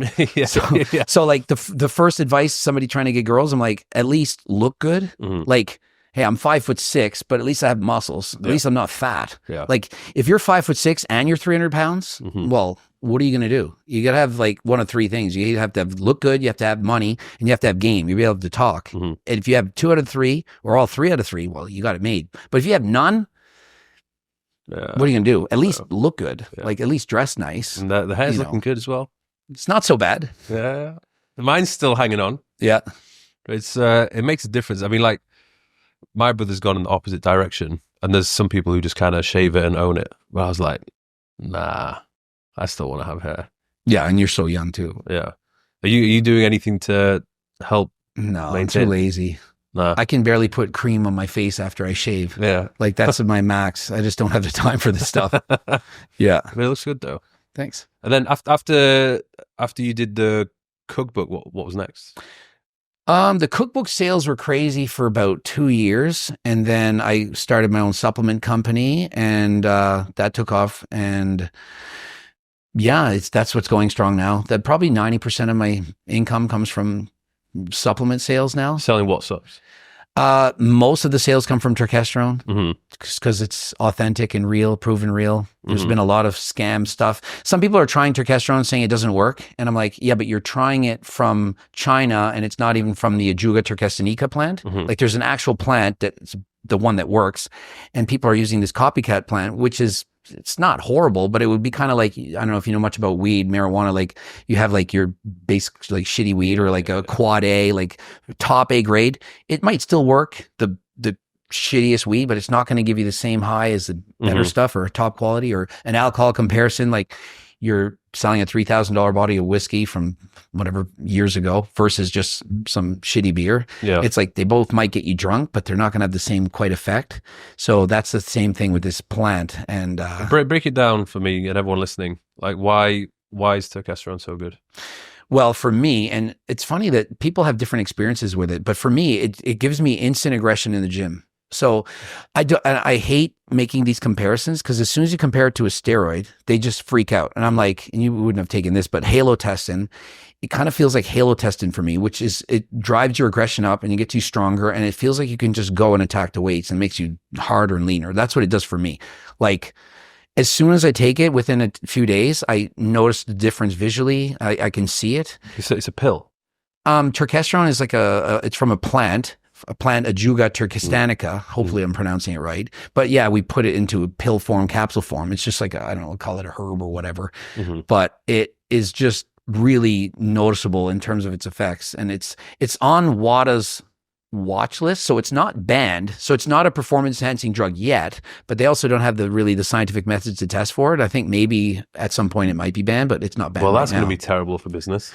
I think it would make the business back in America again. So I think it would be absolutely amazing if it was banned, but not labeled as a drug. Like, if you know what I mean, like if it was banned, but not. So I'll give you an example. More people want it. Like, you know, when they banned Jack 3D and then all of a sudden everyone was like, oh. It's a good example. A better one would be, we have a product, GO2 Max, and it has, geez, I'm drawing a blank here.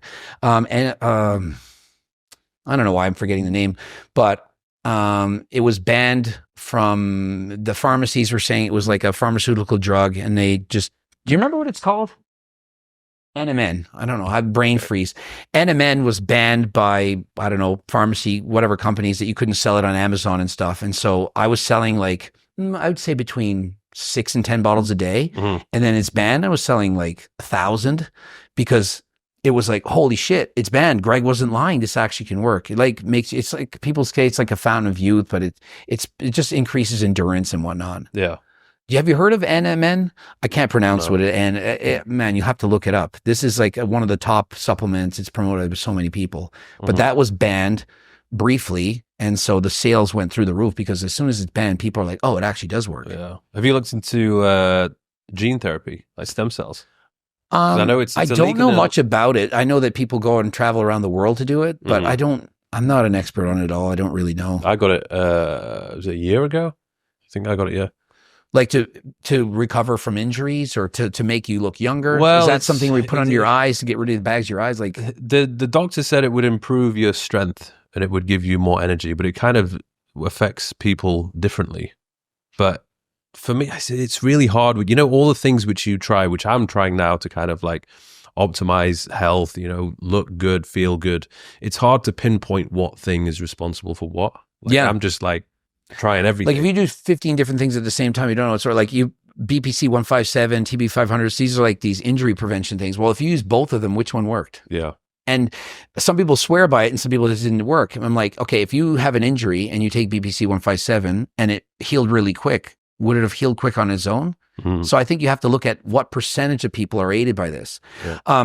Change the subject slightly, but do you know about Ozempic and GLP-1s and all these different things? So GLP-1s and Ozempic, they work in most people, but not everyone does it work. I think a study I read was like 86% of people respond to Ozempic. And so we're selling... The other people would just... they just didn't lose weight from it. They had too much stomach ups. Like they just couldn't handle the product. It wouldn't work for them. They weren't losing weight from it. It wasn't effective. Like it maybe didn't prevent their hunger or whatnot. So we sell a product. It's a GLP-1. It's an oral pill herb form, and it's supposed to decrease appetite by like 28% or something based on whatever studies. Yeah. And it's like, some people are going to buy it and it's not going to decrease your appetite, but it doesn't mean it doesn't work. Yeah. It's like, if 7 out of 10 people it works great for, it's a great supplement, but doesn't mean it's effective for everyone. Yeah. Like creatine, I surveyed 100 and something thousand people. I said, did creatine, when you took it, did you notice any slight change whatsoever? And it was 50-50 split. Half the people did and half the people didn't. Yet creatine is the most effective supplement in the world and half the people don't notice it. It's the number one question I get asked. They're like, apart from, are you natty or not? It's do you take creatine? I can't imagine not. Like, you must take it. I don't take it. You don't even bother? No. Why? I always tell this story, because there was a study where it was somehow linked to Hair loss. Yeah, but which is bullshit. That study's been disproven. Yeah, but then it's always been like lingering what if it in is? the back of my head. Like there has to be, if you take creatine every single day. I've done it every day since I was probably 21 or so when I came out in university. So about like 27 years. You still take it now? Oh yeah, absolutely. Yeah. Definitely. It's one of those no-brainer cheap supplements. I was paying $90 back, like 20, like, which would have been like 200 now for a 300 gram bottle, which you sell now for like $30 or $40. So I was paying 5x that.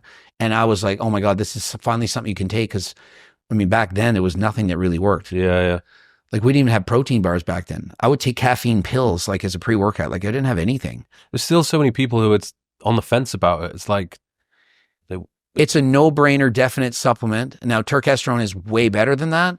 But yes, there's still going to be a certain percentage of people it doesn't affect. Like when I take Turkesterone, the negative side effects, like I don't want to say it's all good because like, apart from you wanting to fight everyone in the gym, like wanting to take it out in the gym and just have more strength and more ripped, dry. Like if you look at my Instagram photo from like yesterday, the people are like, what the, like, I'm like, I just got back on Turkesterone. Yeah. It's literally the difference. It's only been like 3 days. Like people like were like, you'll have to look at my photo later. You'd be like, what the hell? It looks like I just dieted for a show or something. And it's like Turkesterone. It's just, it does that for me and other people. But the worst part is it really negatively affects my sleep. Like I really can't sleep. And so when I first started taking it, I was taking it as a pre-workout, which is great. I can go to the gym and I can just train so much harder, but I could not sleep.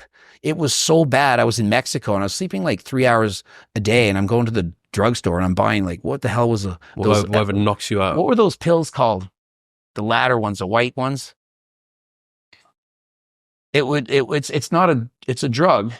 I think. Thank God I threw it out at the airport before. Is it a muscle? You weren't on the relaxant? trip, but like I thought I told you about this. Is it a muscle relaxant?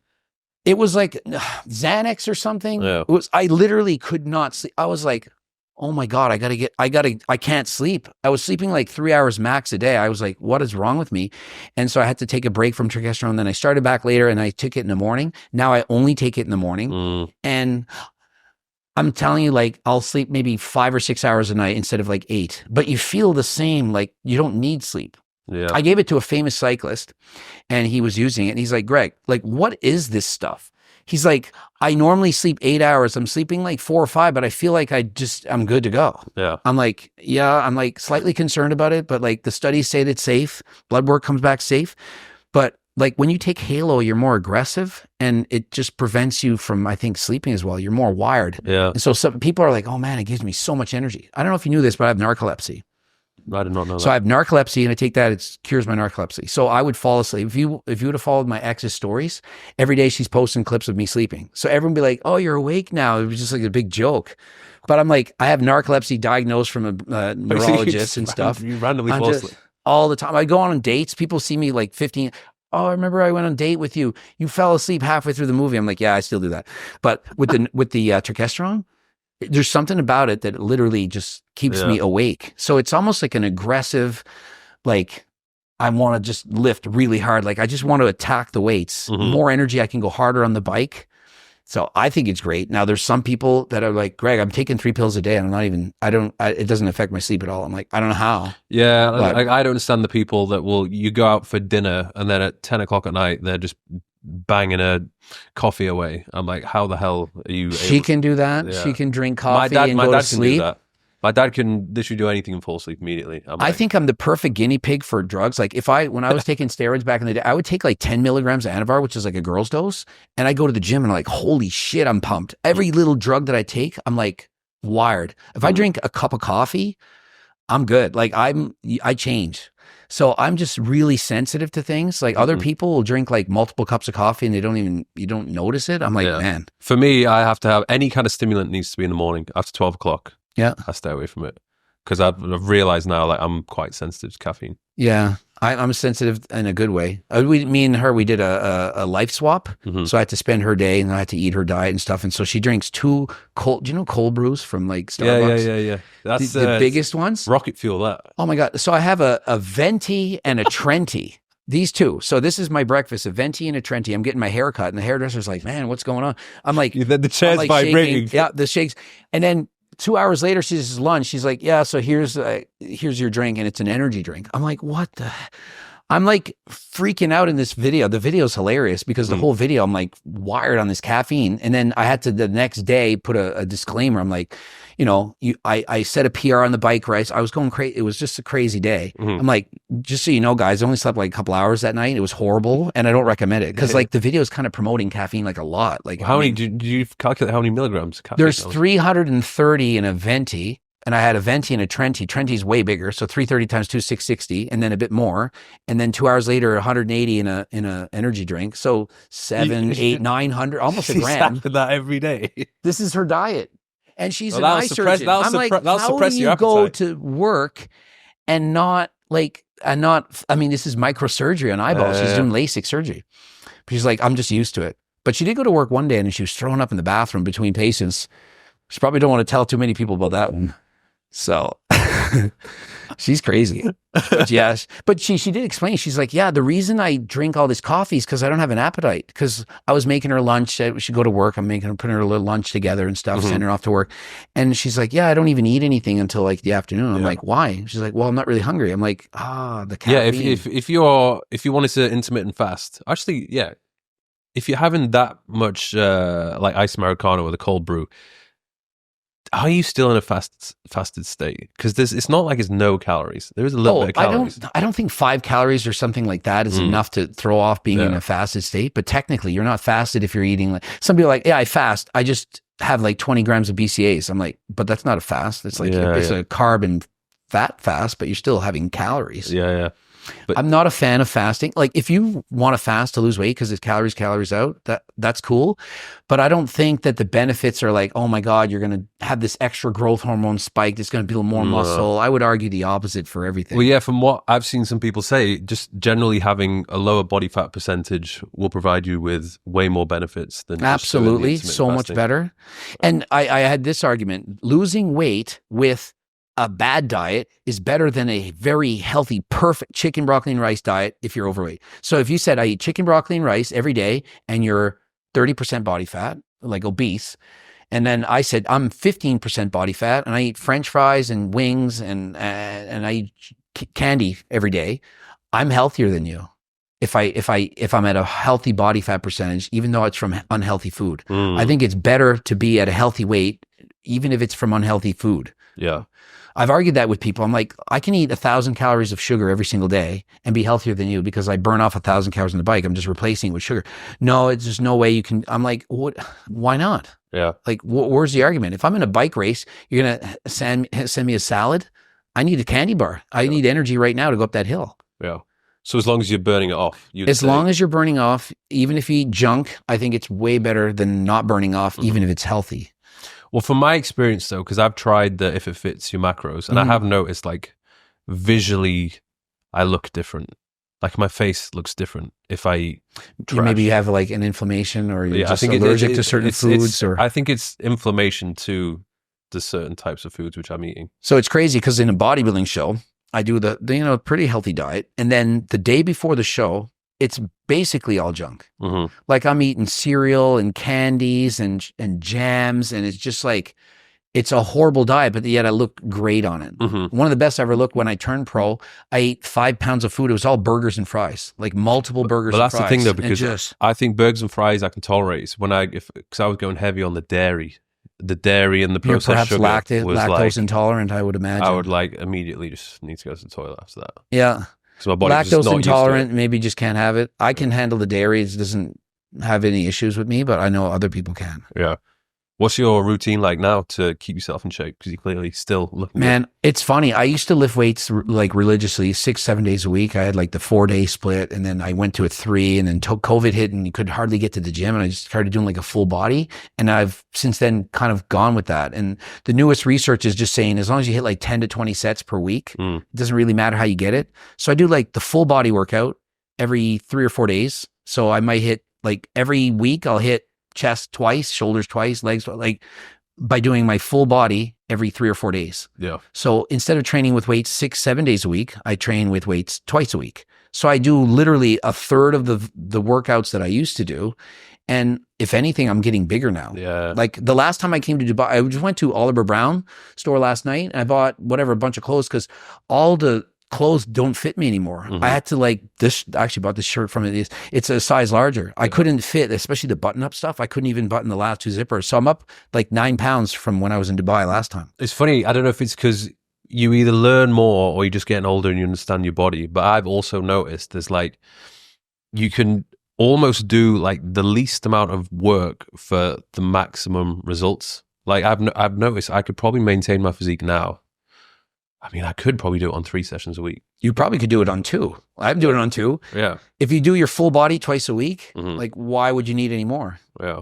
But I really enjoy the gym. But that's the thing, if you like training, it's like, that's why I had to go 6 or 7 days. The days where I take off is my worst days. But I've replaced that joy with bike riding. So I much prefer the bike days than the days where I do full body. Yeah. So on a full body workout, I'll go and I'll do an hour of cardio on the bike, just zone 2, like heart rate, like 130, burn off like 800 calories. And then I'll do my workout like for an hour and a half, maybe.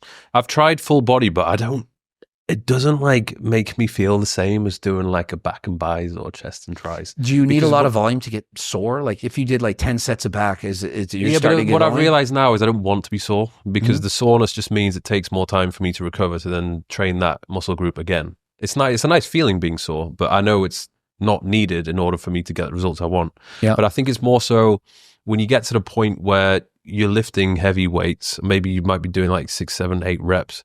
It's just the freaking warm-up process of having to get each muscle group warm. You know what I mean? Like, because you could have done like 3 upper body sets and it's like, okay, now I need to warm up my legs before I can go into the full working set. And the session itself, I find just, it takes longer to complete. So you might want to try this. So what's happened for me is I used to ego lift. I mean, it's like I said, in 2006, I was just showing off. I could lift a lot.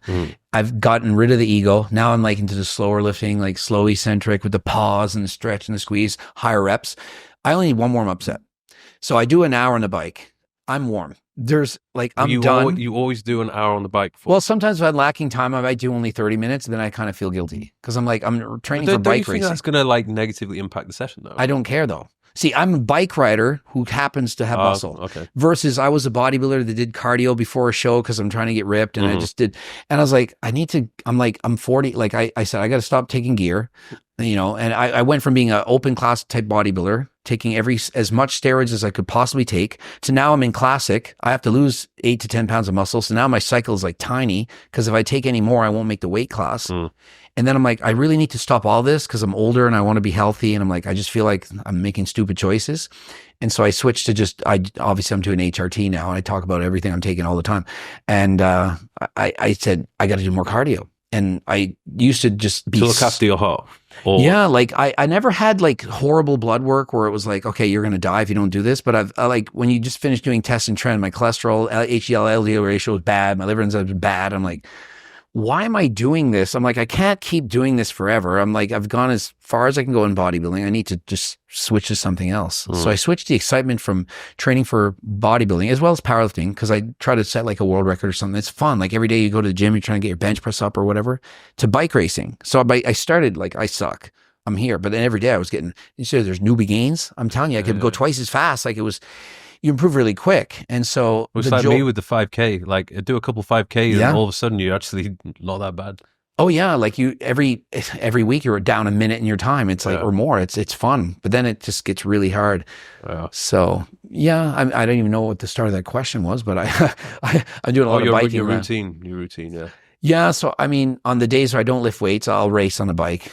So I race on Zwift, and it's like races against people around the world. It's basically a video game, except you move the bike with your pedals. Yeah. So, and it's just a fun challenge. And the food intake's pretty clean, or are you pretty flexible? It's literally all from my cookbook. Like I still eat from the cookbook. I could eat more junky stuff, but I also want to be lean because the lighter I am on the bike, the faster I go. So I don't want to gain, like I don't want to be 200 pounds. Yeah. So I've learned that lesson now. Like as much as I like to have some junk from time to time, it does set me back. And if you want to maintain a lean physique, usually you're just better off really staying away from the super calorie dense stuff. Yeah. Like I have a sweet tooth. If I can't be trusted I like ice cream. with as soon as something sweet goes in my mouth, Yeah. it's like, okay, we need more. Like I know it's best for me to just like I know myself. I know what's gonna happen. So I'm like, just fucking don't have We were it. being proactive. It's Yeah. like get it out of the house, out of sight, out of mind. Like you just don't want to see it. Like if I open up that like French cinnamon toast crunch, I mean the box is gone. Yeah. I've had the 2-liter ice cream, the 2 liters is gone, so I don't even get it in the first place. Yeah. But it doesn't mean I never eat it. But I'll eat it when it's away. Like if I'm at a restaurant, I'll get the ice cream at the end. That way I can still have it when I want. But at home, it's like protein ice cream. Yeah. Like, and everything I eat, like French toast, I'm going to have like the whole egg. I'll just have the egg whites, and all the recipes are like the lower calorie version. I don't have sugar in anything. So I eat the way like I preach in my videos. And, you know, I like the food. As long as you like the food, it's good. Are you looking to expand and scale the supplement company with other products? Or you just go heavy on the Turk? Turkesterone is our number one seller by far. And then I would say like GO2 Max, which is that NMN product we were talking about earlier. That's a cardio endurance supplement. And then GLP-1 is a big seller. Like, cause I mean, who the heck doesn't want to lose weight? Like almost everyone is trying to lose weight. And why do people not lose weight? I always blame hunger. I've talked to some people that just emotionally eat and all that stuff. I'm like, I'm not a counselor for that stuff, but like I thought you were a life coach. I am to an extent. And I'm like, man, you need to go see a therapist. Like really, like, I'm like, I don't know what to say to this one. But if people were not hungry, like the reason that me and you are not 50 pounds overweight is because we're not that hungry. Like, you don't remember how hungry you were when you were dieting for a show. And Matt, I just in my mind picture the 300-pound person is that hungry all the time. And how do they lose weight? They're starving. Like if you remember how you're at like 6% body, it's like, I'm so hungry, I can't stop eating. Yeah, so if I had that, you can't stop. Man, there was this guy, Brentley G. He was 573 pounds, and he comes like he's 6'4". He's a big guy, and he was like 200-pound football player in high school. And he's 500-something pounds, like he's morbidly obese. And he came to my house. He slept at my house. He can barely walk up a flight of stairs and the whole thing. And I'm like watching him eat, and like I'm eating way more than this guy. I'm like, that's all you can eat? He's like, the problem is in 30 minutes I want to eat again. And again, and again, it doesn't stop. And he's like, I'm always just hungry, but I don't eat a lot at once. I'm always hungry. He's like, I just can't lower my appetite. And so I'm like, well, if you ate all the foods from my cookbook and you're more full and had less calories, you would eat less overall and lose weight. And so he's down like 200 and something pounds. He's like 330 now from 5, like, he's lost a lot of weight. So calories in, calories out does work. But man, if you're too hungry, and so imagine being able to be less hungry. I think if we could make people less hungry, the world would be like, no one would be overweight, except for the people who are emotionally eating because their girlfriend dumped them or something like that's it. I agree. What have you got planned for the rest of this year?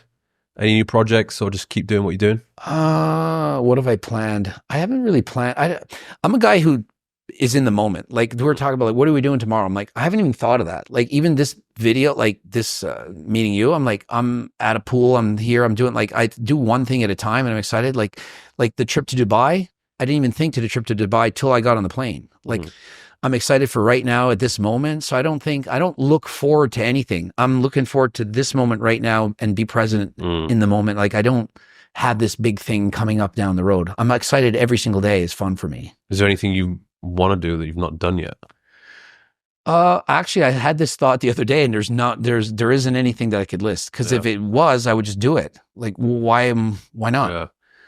I think even for me, it's just like maybe there's a few other places I want to check out and see what it's like. But I've done my fair share of traveling. I just want to keep doing what I'm doing. Like I'm enjoying doing this. It's fun.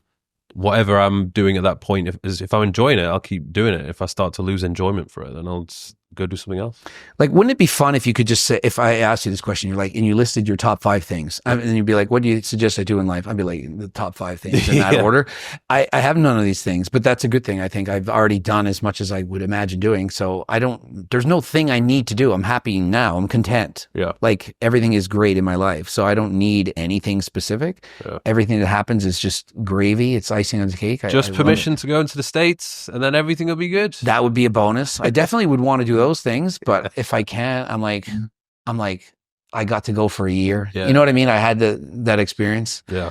But I'm sure I'm like probably going to do the Arnold's in London, and we might go to there's a Arnold's in Brazil. I haven't done that show. Just visiting these places. I mean, I've done a lot of these expos.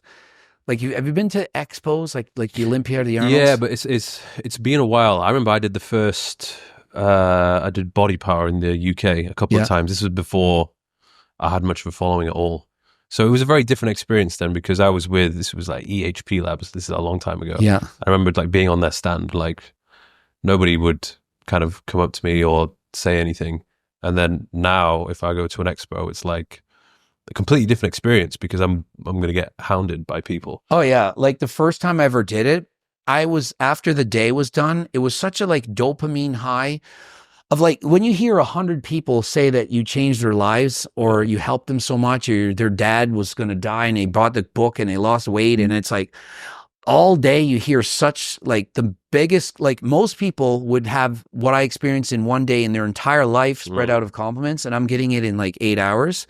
I'm like, how do I ever like live that down, like that moment? So when I read hate comments online, and I'm like, my bank of compliments is so full that it's spilling over. And so if you make fun of me, you're a manlet loser, your girlfriends, you pay for it. It's like, I'm so happy with what I've heard. So it's just there's nothing. It's like, it's nothing compared to those experiences. So just being to that fitness event and having that many, like, thousands of people coming just to see you, it's like surreal. Like, it doesn't make sense that this happened. Do you walk around, or do you have your own stand? I've never had my own stand. I walk around, I sit in the middle, and there's like a circle of people, and just like nonstop photos. Or to use the bathroom, I'm walking behind, like my jacket over just to go to pee, and like, and then in the bathroom there's it's unbelievable. I'm like, I can't believe I did this. Like, it's just like, it's 100 times more than I thought I could ever do. It gets weird when people ask for photos and selfies in the toilet.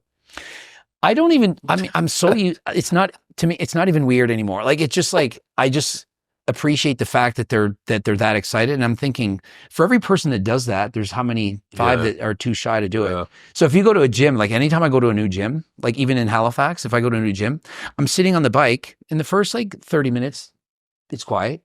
And then one person comes over, hey, I know you. And then I'll have my arm around them. Hey, and we take a photo. Then there's a lineup while I'm doing my cardio. It's like, I counted one day, it was 17 people came to take a picture in my local, in Halifax. And so it's half the people already know me. And these are like, oh my God, I can't believe in this. Like, to have that experience happen and to think that's actually you, it's like, it's hard to believe that it's actually happening. Yeah. Well, I think if there's anyone in the fitness industry who's like universally known, like, you're definitely one of those names. Like, I don't think there's anybody who's into fitness who hasn't seen one of your videos.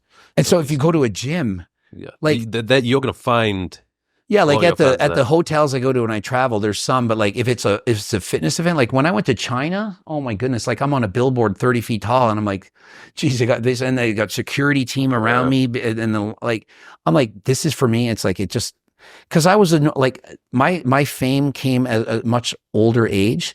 I was just like a regular guy with a school teacher, 9-to-5 job type thing. These guys that are mostly in the fitness space are very famous at like 20 and 22. I don't think they can appreciate it as much as me. Like, having been poor before, and then now having the opposite experience, it's like so overwhelming for me that it's just more appreciative, I think, than just kind of like you're 16, 17, 18, you're super famous. It's like you're thrown into it. It's not the same. No, you don't want to get that famous at an early age. I don't think it's you're not even ready for it, like mentally, like psychologically. Yeah. Like a guy like Alex Eubank, we talked about, it's like, he's so famous at so young of an age. Like, how does he deal with it? Yeah. Like, I have a hard time imagining how hard it is for him, because they don't have that base to go from. Yeah. Well, you're doing a good job, and just keep doing what you're doing. Yeah. I mean, I love it. Like, I see other people are like, they're annoyed by it, but like Chris Bumstead, he's not a as very much of a social person. Like I knew Chris because he was in Halifax for years going to university. So we'd train at the same gym and stuff. I'd see him. And so he's not like into being famous.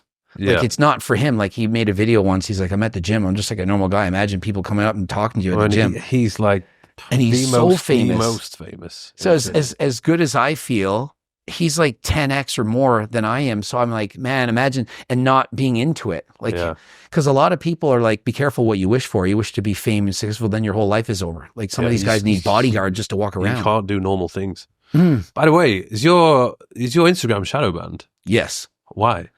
I think I've talked about COVID too many times. So I was gonna say like, oh yeah, if everyone wants to go follow him, go check out Greg Doucette. But then I remember I was like searching your name and it actually doesn't come up. It's annoying. Like I'm so close to 1 million followers on Instagram, and then like every week I go down 1,000 followers. I go up, but like everyone's like, how come I can't find you? I like meet somebody and they're like, oh yeah, I'm like Greg, like, oh, let me type. And I'm like, I have to type Greg Doucette, IFBB Pro, the whole thing just to get my name. You really can't be found. So that's fucking annoying. Oh like, yeah. I wonder why. So I think it's because I've talked about COVID a lot. I don't know. I talk about steroids sometimes. Maybe like the content. I'm like, I hate that the people like the powers that be are. That's not fair. Like I hate that. I hate people. You should not be shadow banning people or like blocking their accounts. Like Tate's had his account removed, and it's like he wasn't even doing anything bad. It's like that. In my opinion, is not fair. I don't care whether I agree with the content or not. I think it's unfair because it's very damaging for exposure and business. I had it happen on YouTube. There was the World Health Organization. Are you familiar with that? WHO or whatever. So they made a new thing on aspartame, and they said it's a class 2B. But what it means is there's no definitive proof that aspartame doesn't cause cancer. And I've done the research, I've done this my whole life. I'm like, aspartame is not going to cause cancer unless you're drinking like 50 cans of Coke a day for like 20 years. And so they're like, Greg, it's in this thing. I'm like, it's in the same class as aloe vera, like that you rub on your skin. So if you're going to say aspartame is so dangerous, it's in the same. So I made this video and talking about the World Health Organization, how it was bullshit and the whole thing. And then all of a sudden, the views in that video were at 99,108 or something, and at 24 hours. And then the next day, it got 10 more views. And all of a sudden, all my videos were 50% down, like just like that. And what was that guy's name? He's got like 10 million followers. Who's that guy that keeps saying I'm being sarcastic? Dr. Berg, Eric Berg. Oh yeah. So he made all his videos, and all his were like the top search, like 10 million views. He was doing good. Now I disagree with almost everything he says, but I think he has the right to say it. And so he started doing these videos, and they shadow banned him because he was talking about a certain thing. He promotes keto, and all his views went down. Mine did the same thing. It took almost a year to get back. And other people I know, they were talking against like COVID, saying it's bullshit or whatever. They didn't believe in it. And they take down their videos to get no views. And it's like, how can you do that? So like, to me, it's like censorship is so bad. And so that happened to me. I was getting 20 to 30 million views a month. And all of a sudden I was at like 10 and it took a year to come back. And I'm like, I was quite concerned, like my videos weren't doing very well. And eventually it came back. And meanwhile, they're just like promoting and shoving ass and tits in your face all the time. Absolutely. TikTok's a perfect example. It's all these little dances and like half naked. They're like kids doing it half the time. I made a video defending this guy that went to a gas station and he hit on a girl, asked for a number, whatever. And I made a video and it got 58,000 not views, not likes, negative comments, all against me. And everyone mass reported my Instagram and it got taken down, like for abuse and like every video. And I couldn't get it back. I tried like 3 different times, couldn't get back. So I got banned from TikTok, losing millions of dollars there because like I was promoting supplements and stuff. And so these things can hurt you really bad. And it's like censorship. Well, hopefully it's changing. I mean, obviously Mark has come out with a speech saying how he's going in a different direction now. Trump is trying to promote. I think with Trump coming in, it's like going to change, I think, quite a bit. Yeah. Now, originally, I wasn't really a fan of Trump, but after seeing what's happening and learning more about the world, I'm like, oh yeah, we need somebody like that. Yeah. Hopefully it all sorts itself out. I mean, I'm from Canada, so we're quite close with that, but we were not happy with everything that went down with the whole COVID thing. It was a nightmare. Yeah. I mean, I went to Mexico for a week and I had to quarantine myself in my house for 2 weeks because I went to Mexico for a week. I couldn't even walk my dogs alone, like just myself with the dogs. I couldn't have any visitors, couldn't have anyone at the house. I had to do everything like just for 2 weeks. And they would call you to see if you're home. I'm like, do you know how this can go wrong real quick? And you lose your job if you didn't have a vaccine shot. Like my brother lost his job because he didn't have a vaccine shot and he was working remotely 5,000 kilometers away for like a university doing research. And they lose their job. It's ridiculous. Who's leading Canada now? Jeez, I don't know. Honestly, I have no idea. Is it not decided yet? Do you have any idea when that happens? I'm not much of the politician, but Trudeau just stepped down. Yeah. And I'm like, I don't understand what's going on. Yeah. Somebody else is going to take over. I don't know when. I mean, the political scene in Canada is like a joke. Like everyone's just like, I mean, I can't believe this is happening. Well, it's the same in the UK.